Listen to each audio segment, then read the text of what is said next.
Señor, hermanos. Dios les bendiga. Puede usted tomar su ubicación.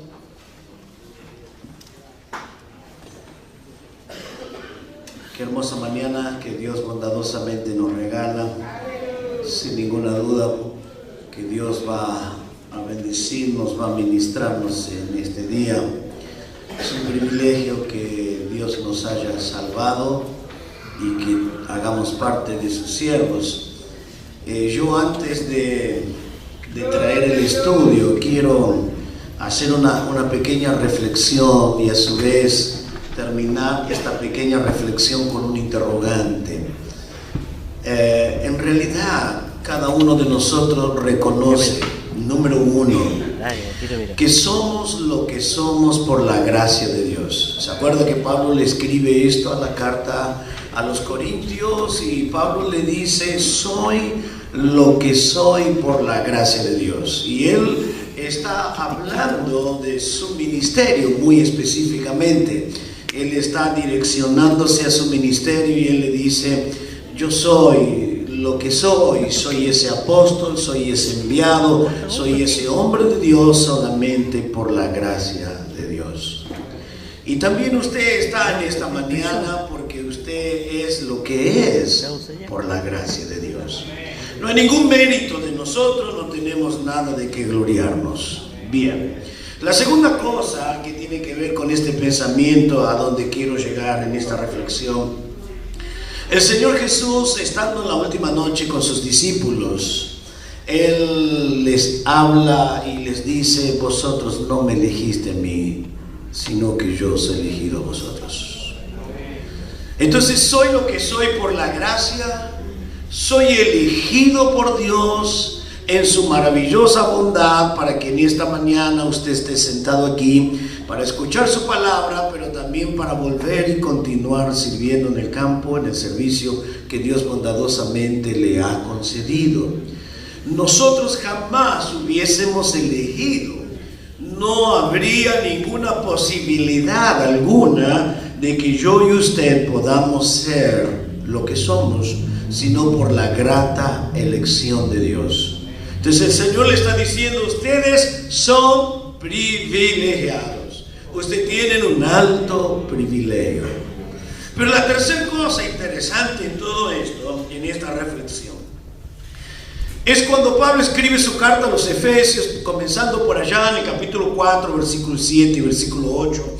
El apóstol Pablo dice que cuando Él resucitó, llevó cautivo la cautividad y dio dones a los hombres. Entonces Él está diciendo: la victoria de Cristo nos concede un montón de cosas a nosotros. Y el hecho de que usted sea un salvo tiene una riqueza de contenidos tremendamente maravillosos de Dios, aparte de la salvación. Esto es central.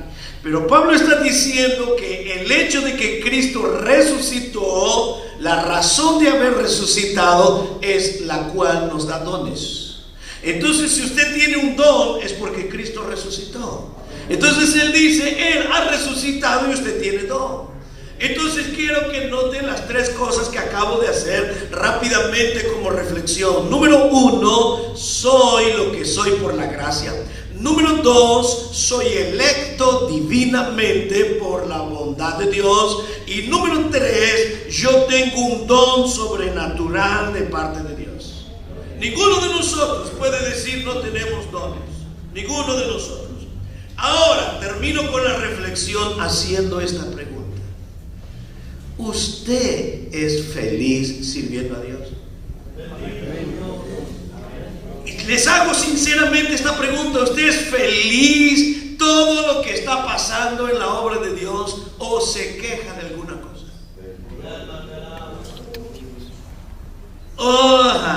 Está así, soy un elegido, pero tengo tanto y... le pregunto: ¿usted está disfrutando su ministerio? Usted disfruta de predicar, disfruta de ser pastor, disfruta de ser evangelista, disfruta de ser diácono, disfruta esto o se queja de los compañeros que tiene alrededor. Entonces quiero que terminemos esta reflexión con un texto de la Biblia y ya entramos al estudio. Vaya por favor la carta de Pablo a los Filipenses. No tengo duda que todo ministerio tiene problemas, tiene luchas, tiene batallas, pero nada tiene que impedir el disfrutar del llamado y el don que Dios te ha dado. Yo te pido por favor, en el nombre del Señor, para el bien de tu ministerio, para el bien de tu familia y para el bien de la obra de Dios, no te detenga en los problemas. Acuérdate en estas 3 reflexiones. Número 1, tú eres lo que eres por gracia. Número 2, eres un elegido divinamente por el Señor. Y mis queridos hermanos, número 3, tú tienes un don y no puedes tirar por la borda todo esto por problemas. No puedes renegar de esto. Miren lo que dice Pablo en Filipenses capítulo 2. Filipenses capítulo 2, versículo 17 y versículo 18. Versículo 17 y versículo 18. Y aunque sea derramado en libación sobre el sacrificio de vuestra fe. Pare ahí. Aunque sea derramado en libación sobre el sacrificio y servicio de vuestra fe. Ahora tenemos que mirar aquí 3 detalles. 3 detalles. El primer detalle es libación. Libación, ¿qué es libación? Luego servicio y luego fe. Noten ustedes 3 detalles. Entonces Pablo dice, aunque me toque ser una libación. Ahora, ¿qué significa la palabra libación? La palabra libación significa matar el animal del sacrificio y derramar totalmente la sangre, y que esto implica es un sacrificio total para Dios, no es parcial, no es parte del animal, sino es el absoluto sacrificio, es todo para Dios. Y este se le llamaba en el Antiguo Testamento el sacrificio de libación. Entonces, todas las veces que usted lea en la Biblia libación, acuérdese lo que le estoy diciendo. Es un sacrificio que es totalmente derramado para Dios. Entonces Pablo dice, aunque sea yo totalmente derramado, aunque me tenga que derramar total, no tenga ni un tipo de reserva. Ni un tipo de reserva. Lo vuelvo a leer el versículo 17. Aunque sea derramado en libación sobre sacrificio, porque la libación es un sacrificio, y servicio. Entonces esto lo hago por servicio. Esto es lo que me lleva a mí a servir. Pero yo quiero preguntarles a usted en esta mañana, en esta reflexión, ¿no está cansado usted de servir? ¿No está decepcionado de servir? ¿No tiene ganas de dejar todo? Bien. Sí, muchas veces pasa esto, no hay duda. Y no tengo duda de que habrá personas así en esta mañana. Pero Pablo dice, desde la cárcel. Pablo dice, desde la cárcel esto. Y el resultado de servir a Dios es cárcel. El resultado de servir a Dios es calumnia. El resultado de servir a Dios es soledad. El resultado del servicio es el abandono de todos. Y Pablo dice, aunque tenga que derramarme, o sea, aunque me maten, sirvo igual. Sirvo igual. ¿Por qué? Vuelvo al inicio. Porque soy lo que soy por la gracia. Porque soy un elegido y porque tengo dones de Dios. Aleluya. Entonces Pablo ahora está diciéndonos, primero, su determinación. Yo determino, no importa. Yo voy a determinar entregarme por entero. ¿Y para qué? Para servir. Para servir. Si no hay una determinación como esta, no hay un servicio completo. No hay un servicio total. ¿Y por qué lo voy a hacer? ¿Cuál es el objetivo? Acuérdese, determinación, razón y objetivo. Determinación, libación. Razón, servicio. Objetivo. ¿Y cuál es el objetivo? Por vuestra fe, por ustedes. ¿Por quién? Por los filipenses. Por la obra. Por la obra. Entonces, determinación es, no importa, voy a hacer un sacrificio de libación. ¿Y por qué lo voy a hacer? ¿Cuál es el objetivo? Ustedes. Sigamos leyendo ahora lo que quiero concluir en esta reflexión. La última parte del versículo 17 y la del versículo 18. Y miren lo que dice Pablo. Y esto es tremendamente llamativo. Y Pablo dice, me gozo y me regocijo. Oiga, las dos palabras que va a usar Pablo aquí. Yo interiormente me alegro de ser un sacrificio. Pero no solamente tengo una gran alegría interior, sino que ahora regocijo. Y esta palabra regocijo, yo estoy desbordando visiblemente de alegría. Está diciendo, yo soy muy feliz de servir como sirvo a Dios, a pesar que estoy en la cárcel, a pesar que tengo que pasar todo esto, pero interiormente estoy feliz y lo demuestro. Soy feliz de hacerlo. ¿Quién de nosotros tiene esto?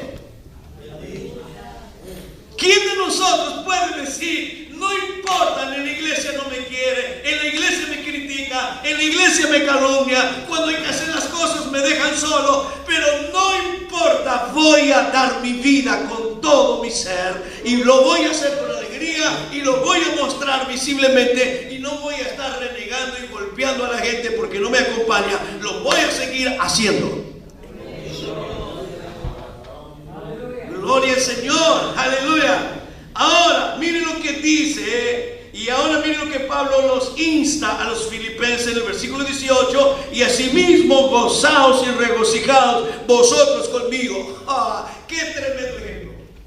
¡Qué tremendo! ¿Qué le está diciendo? Hermano, aprendan a gozarse como yo me gozo. Yo estoy pasando un montón de pruebas. A mí nadie me quiere, me abandonaron en Asia, no me visita prácticamente nadie, muy poca la gente. Estoy aquí por calumnia, estoy por maldad, y muchos de los que gané desaparecieron. No tengo a nadie. Ustedes, gracias a Dios, me han enviado una ofrendita. Nadie le daba nada, pero él le dice, yo les voy a mostrar, se puede alegrar igual. En medio de todo esto, aprendan de mí. ¿De quién va a aprender la iglesia? De ustedes. ¿De quién va a aprender la iglesia? De usted. Y usted tiene que demostrarle cómo se sirve a Dios con alegría. Contagia a la gente a servir a Dios. Contagia a la gente a servir a Dios. Pero ahora, si usted tiene reunión y se queja que fulano no viene, que el otro lo critica, y después del púlpito le golpea a la gente porque no viene, porque no ora. No, tranquilo. Déjelo en las manos de Dios. Sirva con alegría. Sea un modelo y muéstrele que servir a Dios es feliz, es alegre. Cante, alabe a Dios, y usted va a mostrar que hay una calidad de vida más excelsa que servir al Señor con gran regocijo. Entonces, ¿cuál era mi reflexión? Porque quería dejarles esto con esta pregunta. ¿Es feliz usted de servir a Dios? Si es feliz, muéstrelo, realmente muéstrelo con evidencias. Lo que yo quiero compartir con ustedes es Nehemías capítulo 2. Usted no tiene que volver triste para casa en esta mañana, tiene que ser feliz de que Dios lo ha llamado y que Dios le ha dado un privilegio. Y el hecho de servir a Dios nos va a llevar a grandes compromisos, grandes desafíos, renuncias y un montón de cosas, agotamientos extremos, cansancio. Una de las cosas que vamos a renunciar muy normalmente, vamos a renunciar a nuestras comodidades, a nuestra familia y a muchas cosas que quisiéramos disfrutarlas, pero no la disfrutamos. Pero es un gran privilegio porque Dios nos concede la honra de que nosotros estemos en su servicio, Y hermano, mientras usted busca Nehemías capítulo 2, simplemente le digo, ¿por qué Pablo podía tener esta calidad de vida? ¿Cuál era la razón de que Pablo podía gozarse? ¿Cuál era la razón por la cual Pablo podía tener tanta alegría en medio de tantas cosas? Mientras que cualquiera de nosotros nos estaríamos quejando de todo y estaríamos rezongando y hasta estaríamos peleando con Dios en oración. Mira la iglesia, mira los hermanos, no me apoyan, no me quieren, y estaríamos rezongando. Y Pablo dice: no, yo me alegro, yo me gozo, y miren cómo me alegro, alégrense ustedes conmigo. Yo les estoy mostrando que desde la cárcel uno se puede alegrar, en medio de la soledad uno puede vivir desbordando en alegría. Entonces, ¿qué tenía Pablo que no tengo yo, mi querido hermano? Lo que Pablo tenía era la plenitud total de la vida de Dios en él, la plenitud total de la vida de Dios. Y cuando nosotros tenemos la plenitud total de la vida de Dios, no miramos las pequeñeces, miramos las grandezas. No miramos las pequeñeces, lo que pasa en la iglesia, sino la grandeza de las cosas grandes que Dios me dio. Y quiero que usted entienda esto: todo lo que pasamos en el ministerio es pequeño con lo grande que Dios nos dio. Entonces no se preocupe por las pequeñeces. Vamos a llamarlas pequeñeces: la calumnia, la soledad, etcétera, etcétera. Mire las grandezas de lo que Dios le ha dado. No deje de mirar la grandeza para mirar los problemas. Manténgase mirando la grandeza y disfrute de la grandeza del llamado, el privilegio que un día usted lo va a ver en toda la diferencia y la gran magnitud de lo que Dios le ha llamado cuando esté en gloria. Pero usted ya lo tendría que disfrutar, tendríamos que disfrutarlo. Bien, vamos. Nehemías capítulo 2, versículos 17 y 18. Nehemías capítulo 2, versículo 17 dice: les dije, esto es Nehemías, pues vosotros veis el mal en que estamos, que Jerusalén está desierta, las puertas consumidas por el fuego. Venid y edifiquemos el muro de Jerusalén y no estemos más en oprobio.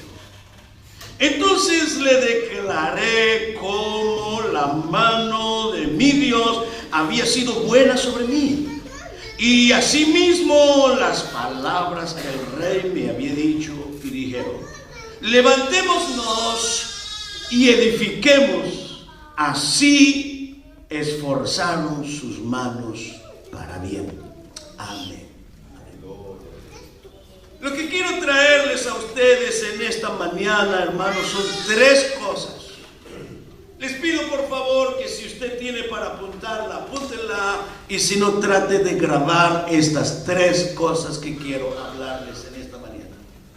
Quiero dejarles a usted tres cosas muy importantes y que tienen mucho que ver no con un acontecimiento histórico solamente, sino con una realidad presente. Y vamos a ir a la historia y vamos a traerla al presente. Vamos a ver el pasado, pero vamos a traerlo al presente también. Entonces quiero que veamos tres cosas aquí. Tres cosas. La primera que vamos a hablar es lo que Nehemías hace, es el diagnóstico. Nehemías hace un diagnóstico. Él mira la realidad presente de la situación que les toca vivir. El diagnóstico es ver la realidad del presente, los que le toca vivir. El diagnóstico. Entonces yo no puedo avanzar más adelante si no miro el diagnóstico. Entonces Nehemías mira el diagnóstico y se los voy a mostrar ahora. Voy a darle algunos datos históricos, voy a darle algún panorama muy claro que está en el texto, simplemente para que lo veamos, el diagnóstico. Vamos a ver el diagnóstico de la realidad. Entonces yo quiero que usted vaya conmigo también y veamos también en esta mañana el diagnóstico de la realidad de la iglesia hoy. Vamos a hacer un diagnóstico. Yo no voy a pararme desde una óptica acusadora, sino desde una óptica observadora. O sea, ¿qué es lo que quiero decir? Yo quiero que hagamos en esta mañana como un médico. Entonces, si usted va al médico y el médico le dice, usted tiene que tener análisis de esto, análisis de aquello otro, y después vamos a ver qué hacemos. Yo preciso primero tener un diagnóstico. Y el médico a usted no le hace hacer un análisis para criticarle, sino para ayudarle y para encontrar la solución. Y es esto por lo cual nosotros vamos a hacer en esta mañana un diagnóstico. Pero quiero que ese diagnóstico, en primer lugar, no sea de los ojos para afuera, sino sea para adentro. O sea, nos miremos nosotros mismos, hagamos un diagnóstico de nosotros mismos para después ver también la realidad de la iglesia. La iglesia está mejor que yo estoy mejor que la iglesia. Puedo decirle a la iglesia, yo soy un modelo para ustedes, mírenme cómo vivo, mírenme cómo oro, mírenme cómo yo me consagro, miren cómo yo trabajo, hagan lo que yo hago. Esto es hacer un verdadero diagnóstico de nuestra propia vida. Luego la segunda cosa que vamos a ver, la segunda cosa es el desafío. El desafío. Después que nos deparamos ante el diagnóstico, ahora vamos a ir el desafío, y yo voy a hablarle solamente de una cosa muy particular. Voy a detenerme en una. El desafío es mucho, hay una serie de cosas, hay una serie de acciones para cambiar la situación, pero hay que tomar una decisión, y aquí es el desafío. Entonces yo a usted quiero llevarlo por la gracia de Dios. Yo quiero llevarlo a usted por la gracia de Dios en esta mañana a un diagnóstico, pero a un desafío. Entonces usted tiene que salir con un desafío de aquí. Usted tiene que salir con un gran desafío de parte de Dios para su vida. Y por último, la tercera cosa que quiero que veamos nosotros aquí es lo que vamos a llamarle el resultado. Diagnóstico, desafío, resultado. Lo vuelvo a repetir, es muy fácil para memorizarlo. Diagnóstico, desafío, resultado.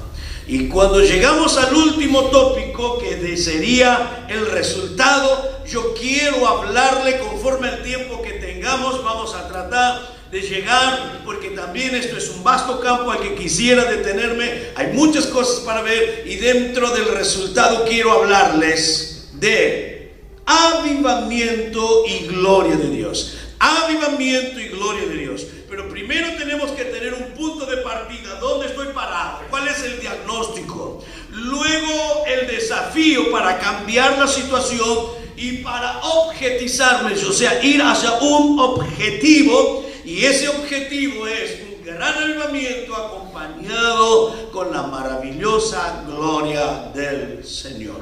Muy bien. Ahora, déjeme tomarme unos minutos para hacer esta breve reflexión relacionada a lo que voy a desarrollar. En todos los tiempos, tanto del Antiguo como en el Nuevo Testamento, Israel y la iglesia, siempre hubo horas de grandes crisis. Hay personas que le tocó vivir en épocas de grandísimas crisis. Y en medio de esas crisis, Dios llamó personas para cambiar la situación. No para criticar, sino para cambiar. Dios nos llama para ser, y déjenme usar esta palabra, los protagonistas, los instrumentos de Dios para cambiar la situación. Entonces lo que nosotros vamos a ver es una realidad alarmante. Pero nosotros estamos en esta mañana no simplemente para criticar la situación, sino para ser los instrumentos de Dios para cambiar la situación. Es muy fácil pararme detrás del púlpito y criticarla, pero la pregunta es, ¿qué estoy haciendo para que esto cambie?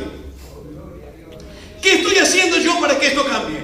¿Qué parte cumplo? Bueno, Dios ya me dio el diagnóstico. Bueno, ahora va la segunda parte, porque son tres cosas lo que vamos a ver: el diagnóstico, el desafío y el resultado. Diagnóstico, desafío, resultado. Ahora bien, yo tengo un panorama del diagnóstico. Bien, ahora viene el desafío. ¿Y qué voy a hacer? Entonces yo soy responsable y ustedes como obreros son responsables. Ahora, escúchenme bien, les voy a dar 2 o 3 ejemplos nada más de personas a las que Dios, en su gran bondad, en la historia, Dios los ha llamado para cambiar la situación. Uno de ellos es lo que tenemos aquí, a Nehemías, pero esto lo voy a dejar porque vamos a entrar cuando entremos en el tema. Entre esto, Dios usó a un joven en una de las más grandes crisis de la historia de Israel, una de las más grandes. Dios usa a un joven. Probablemente este joven tendría entre 15 y 17 años de edad. Y este joven que tendría entre 15 y 17 años de edad se llama Daniel. El profeta Jeremías les había profetizado durante 44 años, pero nadie quiso oír la voz de Dios. Junto con el profeta Jeremías profetizó Habacuc. Fueron los dos profetas que profetizaron juntos y el pueblo no quiso oír. Y como resultado, para abreviar la historia, fueron al cautiverio a Babilonia. Y en medio del cautiverio Dios levanta a un joven llamado Daniel. Lejos de su tierra, lejos de sus padres, queriendo cambiar el alimento, cambiar el nombre, cambiar la cultura, cambiar la espiritualidad, cambiar todo, pero él se coloca de pie de tal manera que es interesante la cantidad de adjetivos que se usa al respecto de Daniel. Otro día podríamos estudiar los adjetivos en el libro de Daniel, cómo lo califican a Daniel. Lo califican a Daniel como aquel que tiene un espíritu diferente al sabio, aquel que tiene el espíritu de los dioses santos, etcétera, etcétera. ¿Cómo lo califican a Daniel? Es de una manera tremendamente extraordinaria y que Dios lo usa en medio de esa situación y terminan decretando: adoren al Dios de Daniel. Adoren al Dios de Daniel. Este es el Dios grande. Este es el Dios que creó los cielos y la tierra. En medio de crisis, Dios usó a una persona. Y Dios usó a uno. Lógicamente que tuvo 3 compañeros en un inicio. Y después Dios lo va a usar. Y toda Babilonia de una de otra manera conoce que hay un Dios. ¿Qué pasó? Los profetas fracasaron, los sacerdotes fracasaron, el pueblo fracasó. Ahora Dios lo levanta a él. ¿Me está entendiendo lo que quiero decirles? Escúcheme lo que quiero decirle a usted. No se preocupen por los que fracasan, no se preocupen por los que caen. Pero si Dios te llamó, sigue adelante, sigue adelante, sigue. Dios quiere usarte para bendecir la iglesia. Entonces, en medio de crisis, Dios siempre levantó gente. Dios siempre levantó gente en medio de crisis. Ahora te voy a decir algo más. Y ya entramos en el texto. Te voy a decir algo más. Y te lo pido que te lo grabes bien en la cabeza esto. Dios en medio de la crisis levantó gente para cambiar la situación, pero también para bendecir las generaciones que vienen. Amén. Tú te vas a morir, pero ¿qué vas a dejar? ¿Cuánto vas a marcar las generaciones que vienen? ¿Qué te van a tener como un gran hombre de Dios, una mujer que lo ha bendecido y que le has dado una palabra, que ha sido una persona consagrada, que ha sido un ungido, una ungida de Dios? ¿Qué van a decir de ti? Pero no es importante lo que dirán de ti, sino lo que marcaste para que los otros vivan. Entonces, cuando Dios levantó a gente en medio de crisis, la levantó para cambiar la situación presente y para bendecir las generaciones que vienen. Este es uno de los muchos ejemplos que puedo dar, y por eso voy a detenerme aquí en Nehemías. Y Nehemías se forma un gran equipo de personas que tuvieron que ser parte de la historia para cambiar el rumbo. Entonces volvamos por favor al versículo 17 ahora. Y ahí entraríamos en el primer tópico. Y el primer tópico, acuérdese, y perdóneme que se lo repita porque quiero que se lo grabe. Y el primero es diagnóstico, el segundo es desafío y tercero es el resultado. Entonces vamos a entrar en el diagnóstico. Veamos 2 palabras aquí en el diagnóstico y luego vamos a mirar el contexto real. Dice así: y les dije, vosotros veis el mal en que estamos. ¿Cuál es el diagnóstico? Estamos mal. Estamos mal. Sigamos leyendo. Que Jerusalén está desierta y sus puertas consumidas por el fuego. Venid y edifiquemos el muro de Jerusalén y no estemos más en oprobio. Entonces rescato 2 palabras para que me muestre la realidad del diagnóstico. Estamos mal y estamos en oprobio. Quiero detenerme aquí por favor ahora, y quiero que luego lo llevemos al terreno de la iglesia. Número 1, Nehemías reconoce: estamos mal. Y él va a decir por qué están mal. Da los detalles en el versículo, da los detalles. ¿Y cuáles son los detalles? Jerusalén está destruida, sus puertas consumidas por el fuego. Pare. Sus puertas destruidas. ¿Está todo consumido por fuego?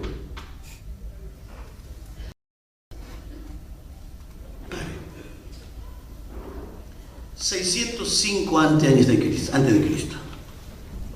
Nabucodonosor viene y destruye Babilonia y quema las puertas y destruye el muro. 605 años antes de Cristo. Cautiverio, 70 años. Seguía destruido todo. Regresan a los 70 años, seguía destruido todo. Viene Zorobabel, empiezan a trabajar y se para todo. 80 años después viene Esdra, está todo destruido. 150 años todo destruido. 20 y pico de años después viene Nehemías, 176 años y seguía destruido. En 176 años nadie hizo nada. ¿Sabe lo que me dice esto? Se acostumbraron a la ruina. Se adaptaron a la catástrofe. Se adaptaron a la miseria de la situación. Y entonces empiezo a alarmarme, se acostumbraron. Pero cuando vinieron los hermanos en el capítulo 1, le preguntó Nehemías, ¿cómo está Jerusalén? No, está todo destruido, está todo quemado por el fuego. ¿Qué hizo Nehemías? Lloró. Y esto no. Miren la diferencia entre Nehemías y el pueblo. El pueblo se acostumbró, Nehemías estaba en el otro lado y lloró y hizo ayuno y clamó a Dios.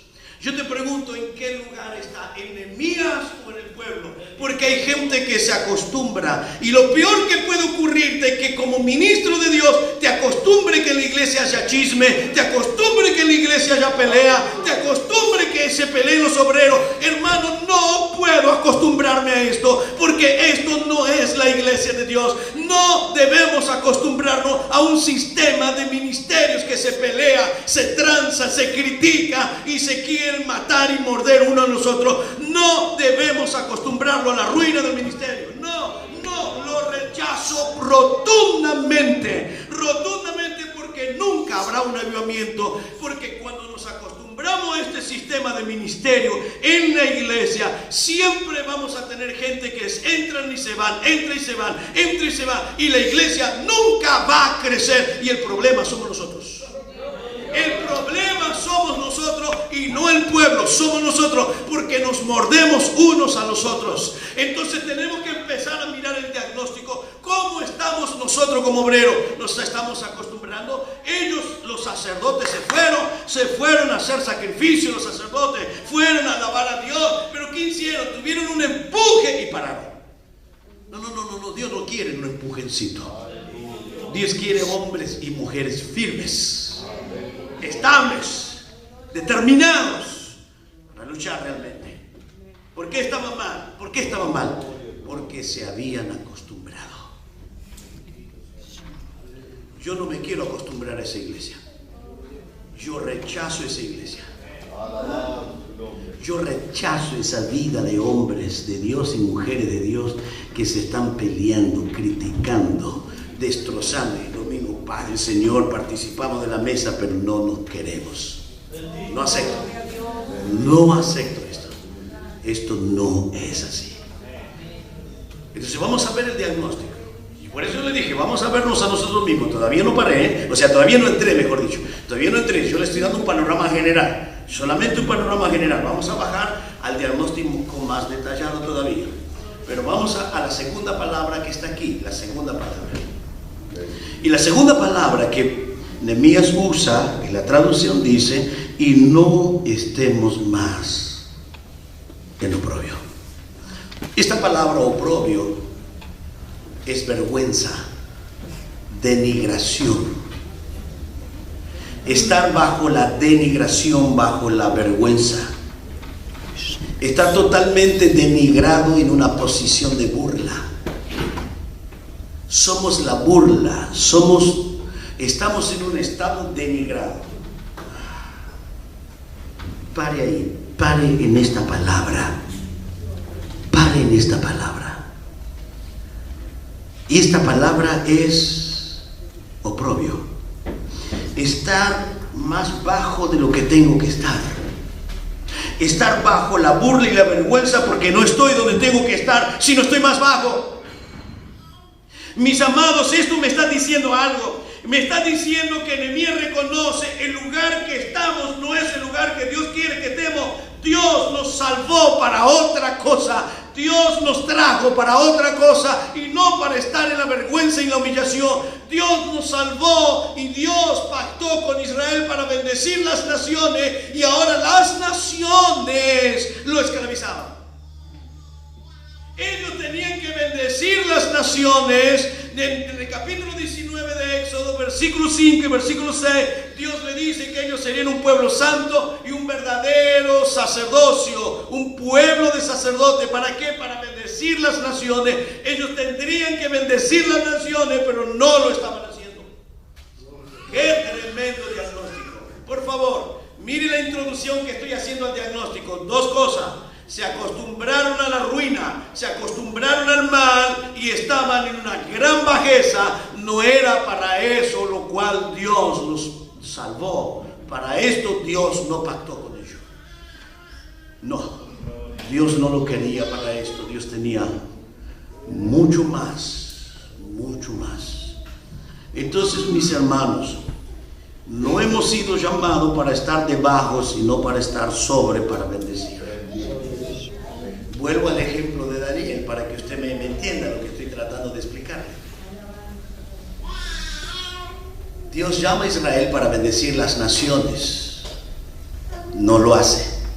Entonces, como Israel falla, ¿a quién Dios usa? A Daniel. Y noten ustedes que Daniel es el instrumento a quien Dios va a usar para hablarle a Nabucodonosor, y para que Nabucodonosor se humille y reconozca a Dios, y para que todo se decrete en todas las naciones, en toda la nación de Babilonia, que adoren al Dios de Daniel. Entonces toda Babilonia reconoce, o por lo menos conoce, no tal vez reconocer en realidad, pero por lo menos todos tienen que conocer: el Dios de este muchacho es el Dios todopoderoso. Este es el Dios que me ha bendecido y que bendecirá a todo este imperio si nos humillamos. ¿A quién Dios usa? A un muchacho. Y tendrían que haber usado a toda la nación, pero la nación falló. Tendrían que usar a toda la iglesia, a todos los pastores, a todos los evangelistas, a todos los diáconos, pero no ocurre porque no estamos bien, porque nos peleamos y porque buscamos cada uno lo propio, y entonces no es bendecida, y Dios bendice a través de uno o dos de la iglesia.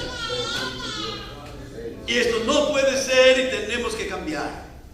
No podemos adaptarnos a esto, tenemos que renunciar a esto, tenemos que renunciar y decir: no queremos esto. Bien, ok, listo, arrancamos ahora. Vamos a ver el diagnóstico más serio ahora. Ahora vamos a ir al diagnóstico un poco más profundo, al nivel obrero. Vamos a ver el diagnóstico en esta mañana, algunas cosas al nivel obrero. Voy a dejarles algunos, no voy a poder darles todo porque se nos va a ir la hora. Y ya estoy viendo que tendría que estar dentro de 5 o 10 minutos parando. Escúcheme bien. Y recién todavía no entramos a fondo. Vamos ahora. Vamos a mirar 2 o 3 diagnósticos. Número 1. Uno de los diagnósticos que yo quiero en esta mañana observar es la carencia de una verdadera comunión de ministerio. La carencia de una verdadera comunión de ministerio. No tenemos una genuina relación espiritual. Y si no tenemos una genuina, escúchenme bien, vamos a tener 3 graves problemas. 3 graves problemas. Problema número 1, no vamos a tener un mismo espíritu. Primer problema, si no tenemos comunión, no tenemos un mismo espíritu. Problema número 2, no podemos llevar la carga juntos. No la vamos a poder llevar porque no estamos de acuerdo. Y Dios habla por el profeta Amós: ¿podrán estar 2 juntos si no están de acuerdo? ¿Podrán llevar la carga? No pueden, no pueden. porque no habrá un mismo espíritu, no habrá una misma tarea o un mismo servicio. Entonces vamos a tener un primer problema: no hay un mismo espíritu. Segundo, no hay una misma carga, no estamos llevando la misma carga de la obra del Señor. Y en tercer lugar, y el tercer problema, no nos direccionamos para un mismo rumbo, no nos direccionamos para la correcta voluntad de Dios. Tres graves problemas dentro de la vida de los siervos de Dios cuando no estamos en comunión, no estamos en esa verdadera relación espiritual. Entonces, ¿dónde parte? El problema parte en la comunión. Y cuando no hay comunión, no tenemos el mismo espíritu, no tenemos la misma carga y no tenemos el mismo objetivo. ¿Y qué traemos? Confusión en el pueblo. Aleluya, bendito. Y les voy a decir, aunque usted ya lo sabe, me perdona mi adjetivo, perdóname mi adjetivo. La gente no es tonta, se da cuenta cuando los obreros se llevan mal. La gente no es tonta, la gente ve cómo ustedes se llevan.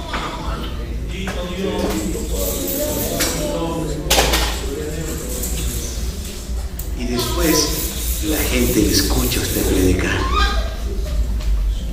y la gente no le va a escuchar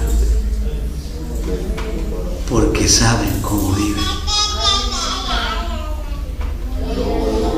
¿Y qué pasa?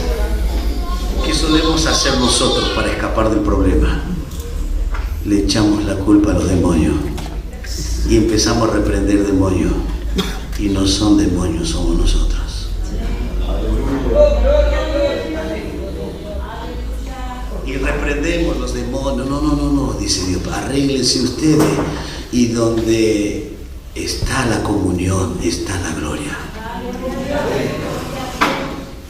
Está la gloria. Todos los tiempos hubo estos conflictos.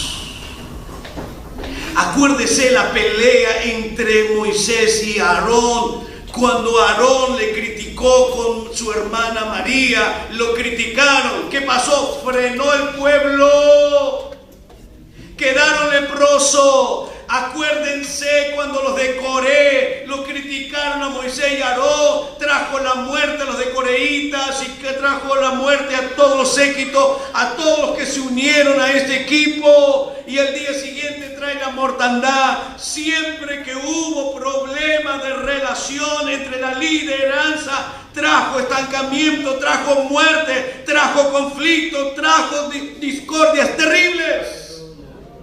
Entonces hagamos un diagnóstico. ¿Cómo estamos? Nehemías hace un diagnóstico. Estamos en la ruina, estamos mucho más abajo de lo que tendríamos que estar. Tenemos que cambiar la situación, y usted no espere que cambie el otro, cambie usted.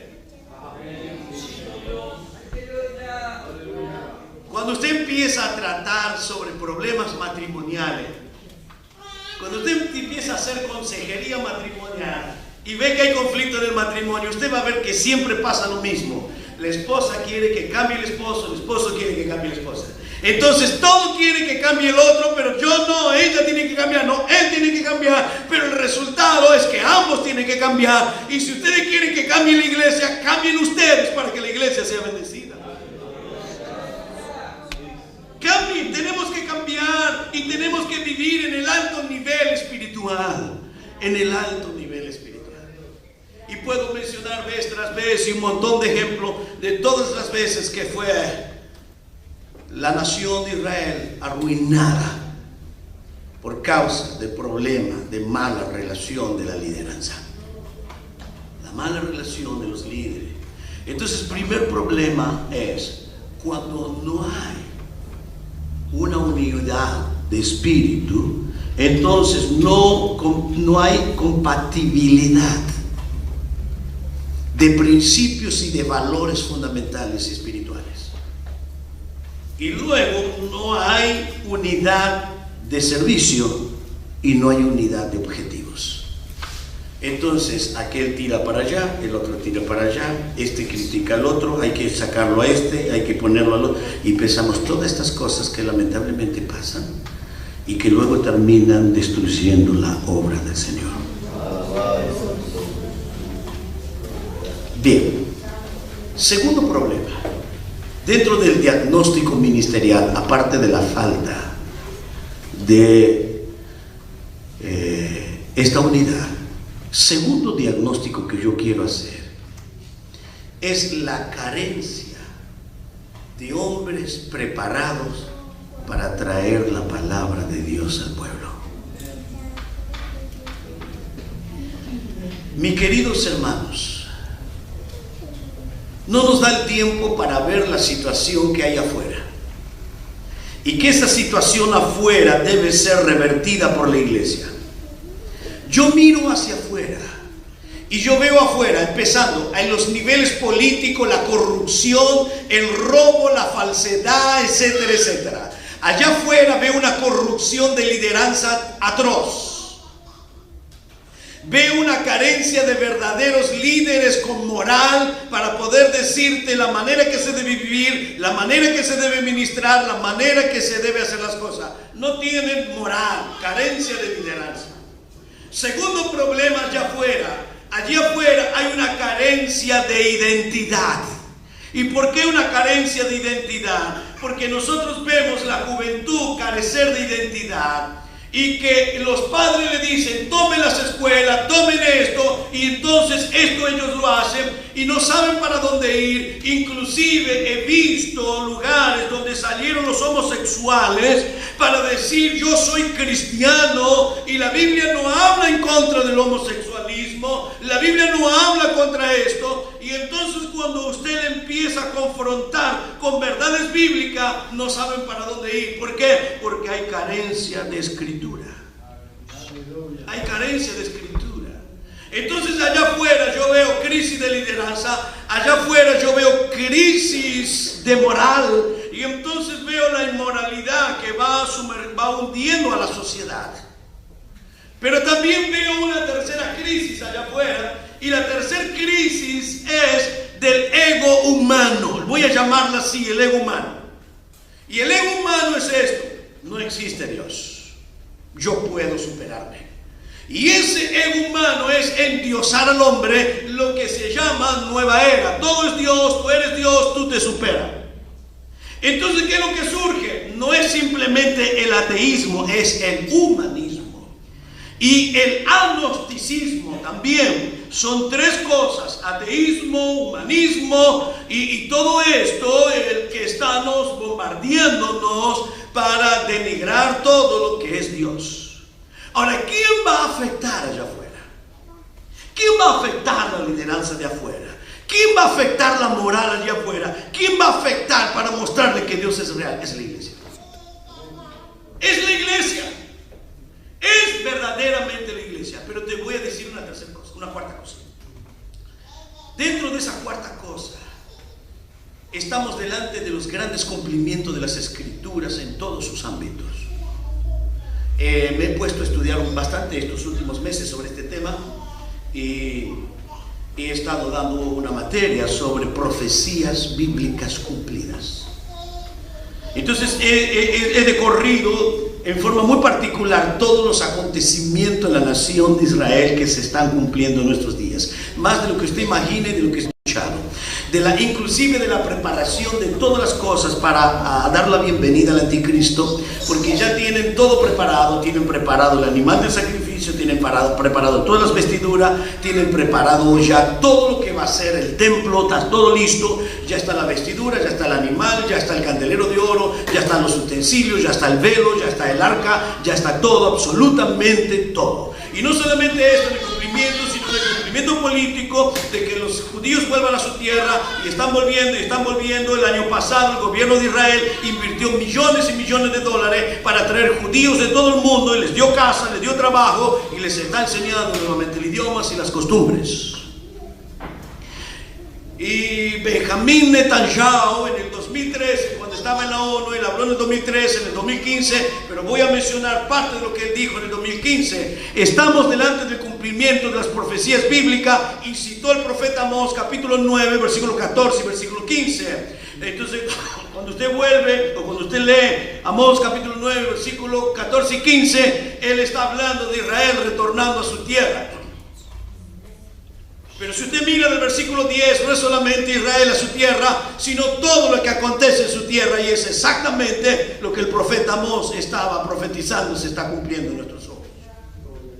Entonces, delante de mis ojos estoy delante de grandes cumplimientos proféticos, y donde yo tengo que mostrarle al mundo de una manera contundente de que tenemos la realidad de la palabra de Dios en nuestros días. Entonces es un tremendo desafío. Y déjenme decirles esto, por favor, hermanos. Si nosotros carecemos de Biblia, carecemos de futuro. El 31 de octubre de este año se va a cumplir los 500 años que se reconoce como la Reforma, la que cambió el mundo de una manera contundente en cuanto a las verdades de la Biblia. Pero fue todo el siglo XV, siglo XVI, siglo XVII y siglo XVIII. Los reformistas dicen que duró 200 años, pero yo digo duró mucho más que 200 años. No le voy a dar los detalles ahora porque no se estudia la Reforma, pero llevó muchos años. ¿Por qué? Pero esencialmente todos los reformadores apuntan que se volvió a la Biblia, Hasta ese entonces la Biblia era solamente para algunos privilegiados. Pero desde ese tiempo de la Reforma, la Biblia se traduce al inglés, la Biblia se traduce al alemán, la Biblia luego se traduce al castellano en 1800, entonces, mejor dicho, al español de aquel tiempo. Y entonces comienza la Biblia a venir a las manos del pueblo. Y entonces, ¿qué es lo que ocurre? Ocurre una gran revolución y un gran avivamiento, porque la gente ahora tenía la Biblia y volvieron a la palabra de Dios. Y entonces las generaciones siguientes, por más de 500 años, fueron bendecidos. ¿Por qué? Porque volvieron a la palabra de Dios. Se comenzó a predicar la palabra y no tradiciones, y que había que hacer la misa para ese muerto, había que poner esa ofrenda, había que hacer aquello o aquello otro, y todas las tradiciones de la Iglesia Católica para que las personas se salven. Se rompió todo esto y Dios dio un gran avivamiento porque comenzó la gente a volver a la palabra. Entonces me encuentro ante tres graves problemas. Problema número uno, la falta de comunión en la lideranza, la que acabo de mencionar, la falta de comunión en la lideranza. Pero también nos encontramos ante el problema del gran desafío, y el gran desafío ante los cumplimientos de la profecía, donde yo tengo que mostrarle que la sociedad va a cambiar mientras funcione la iglesia. Y quiero cerrar con esto, esta primera hora. Perdónenme, estoy muy atrasado, voy a acelerar un poco más después. Pero escúchenme, no hay otra cosa que va a cambiar el mundo sino la iglesia predicando la palabra. Mateo 5:13 dice: vosotros sois la sal del mundo. Él no dice ustedes algún día serán la sal, ustedes son. Y ahí en ese versículo sois es afirmativo. Es muy pocas veces que la Biblia usa ese término afirmativo relacionado a la iglesia. Y en este caso es afirmativo. Sois, ¿qué sois? La sal. ¿Qué quiere decir? Ustedes son los que penetran en el mundo. Ustedes son los que sostienen y que impiden la corrupción en el mundo. Si la sal se desvaneciese, pierde su sabor. Y esa palabra que está usando Jesús allí está diciendo pierde el sentido de ser. Y entonces lo único que es no sirve para nada. Entonces Jesús dice: si la sal deja de ser lo que es, no sirve para nada. Y si la iglesia no es sal, no sirve para nada. Y entonces si nos peleamos acá adentro, no servimos para nada, no vamos a afectar la sociedad. Si no le transmitimos la palabra a la gente, no servimos para nada. Es simplemente un lugar muy lindo que cantamos, volvemos a casa, le pedimos milagro a Dios, pero allá afuera hay millones que están perdidos. La iglesia tiene que entrar allá afuera en el mundo. Pero para poder entrar en el mundo tenemos que ser fuertes acá. Y la primera fortaleza es la lideranza de la iglesia. Hagamos un diagnóstico. Y quiero cerrar acá con esto. ¿Cómo puedo hacer? ¿Cómo puedo hacer? Yo voy a seguir después un poquito con algo de esto. Pero ¿cómo puedo hacer para mantener la comunión con mi hermano?